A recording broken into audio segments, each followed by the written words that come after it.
warahmatullahi wabarakatuh. Perkenalkan, saya Septiana Putri Pamungkas, NIM A1A22009 dari Prodi Pendidikan Sejarah Fakultas Keguruan dan Ilmu Pendidikan Universitas Jambi. Di sini saya akan menjelaskan tentang sifat wajib bagi Allah.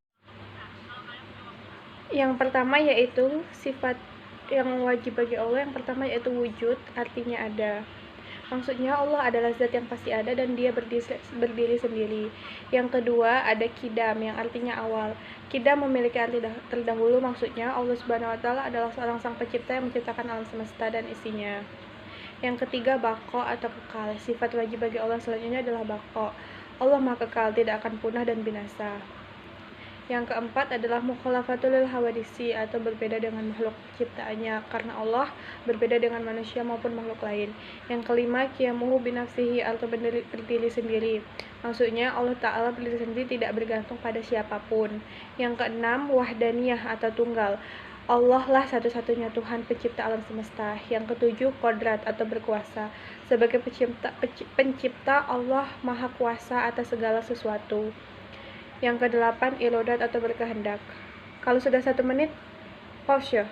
Sifat wajib bagi Allah yang pertama yaitu yang pertama wujud atau ada. Maksudnya Allah adalah zat yang pasti ada. Yang kedua adalah kidam atau awal. Maksudnya Allah Subhanahu wa taala adalah sang pencipta yang menciptakan alam semesta beserta isinya. Yang ketiga baqo atau kekal. Allah itu maha kekal, tidak akan pernah punah dan binasa atau mati. Yang keempat mukhalafatul hawadisi atau berbeda dengan makhluk ciptaannya. Allah tidak sama dengan manusia atau makhluk yang lainnya. Yang kelima qiyamuhu binafsihi atau berdiri sendiri. Maksudnya Allah Ta'ala berdiri sendiri, tidak bergantung oleh siapapun. Yang keenam wahdaniyah atau tunggal. Maksudnya Allah lah satu-satunya Tuhan pencipta alam semesta. Yang ketujuh kodrat atau berkuasa. Sebagai pencipta, Allah Maha Kuasa atas segala sesuatu dan tidak ada yang bisa menandinginya. Yang kedelapan irodat atau berkehendak. Allah Maha berkehendak atas segala sesuatu. Yang kesembilan ilmun atau mengetahui. Allah Subhanahu wa taala Maha mengetahui atas segala sesuatu, baik yang tampak maupun yang tidak tampak. Yang kesepuluh hayat atau hidup. Allah Maha hidup, tidak akan pernah binasa ataupun musnah.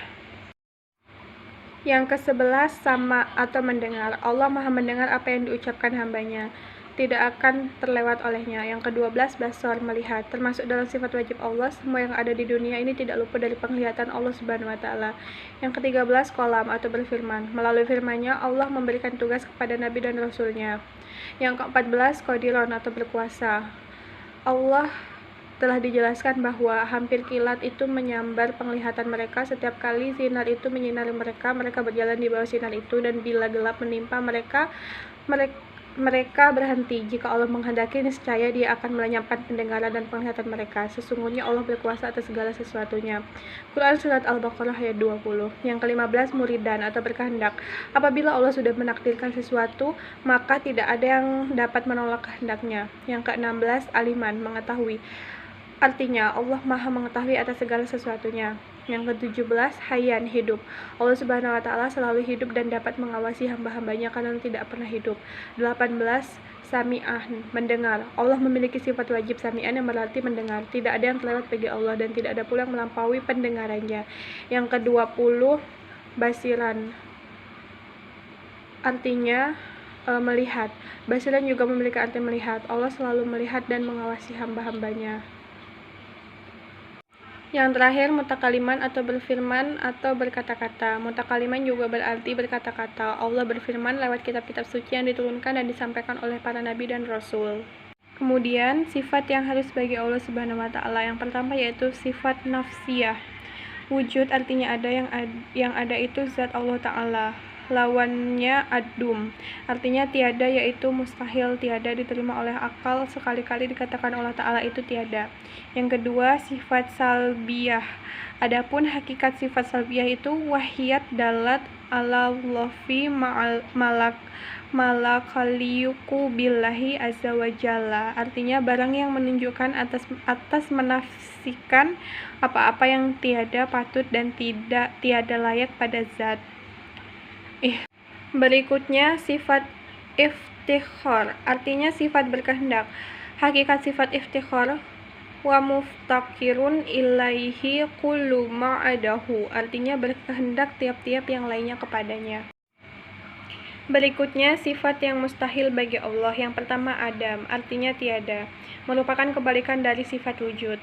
Yang kedua hudus, artinya permulaan atau ada yang mendahului.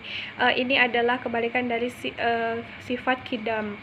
Yang ketiga fana, artinya binasa, tidak kekal, dan memiliki kesudahan. Fana adalah kebalikan sifat dari bako. Yang keempat, mumasalatu lil hawadisi, artinya menyerupai makhluk ciptaannya, kebalikan dari mukhalafatu lil hawadisi. Yang kelima, ihtiyaju li ghairihi, artinya memerlukan yang lain. Sebagai zat yang maha agung, mustahil bagi Allah untuk memerlukan orang lain. Yang keenam, ta'adud, artinya berjumlah lebih dari satu, kebalikan dari wahdaniyah. Yang berikutnya, ajzun, yang artinya lemah dan tidak berkuasa. Allah tidak mungkin bersifat lemah karena ia maha kuasa. Yang kedelapan, karohah, artinya terpaksa, tidak atas kehendaknya sendiri atau tidak berkemauan. Yang kesembilan, jahlun, artinya tidak mengetahui atau bodoh. Yang ke-10, maut, artinya mati, padahal Allah bersifat kekal. Yang ke-11, samamun, artinya tuli atau tidak mendengar. Yang ke-12, ama, artinya buta atau tidak melihat. Mustahil Allah bersifat ama karena tidak ada satu hal pun yang luput dari penglihatannya. Yang ke-13, bakamun, artinya bisu atau tidak berbicara, kebalikan dari kodam. Yang ke-14, kaunuhu ajiza, artinya adalah keadaan yang lemah dan tidak berkuasa. Yang ke-15, kaunuhu kadhan, artinya keadaan yang terpaksa dan tidak atas kehendaknya sendiri. Sifat ini kebalikan dari sifat muridan. Yang ke-16, kaunuhu jahilan, artinya zat yang sangat bodoh, kebalikan dari aliman yang artinya mengetahui. Yang ke-17, mayitan, artinya zat yang mati, mustahil bagi Allah untuk mati karena ia tidak pernah tidur, bersifat kekal dan tidak akan pernah binasa. Yang ke-18, kaunuhu asyama, kaunuhu asama, artinya keadaannya yang tuli dan tidak mendengar. Yang ke-19, kaunuhu amma, artinya keadaannya yang buta dan tidak melihat. Dan yang ke-20, kaunuhu abkama, artinya keadaannya yang bisu dan tidak berbicara.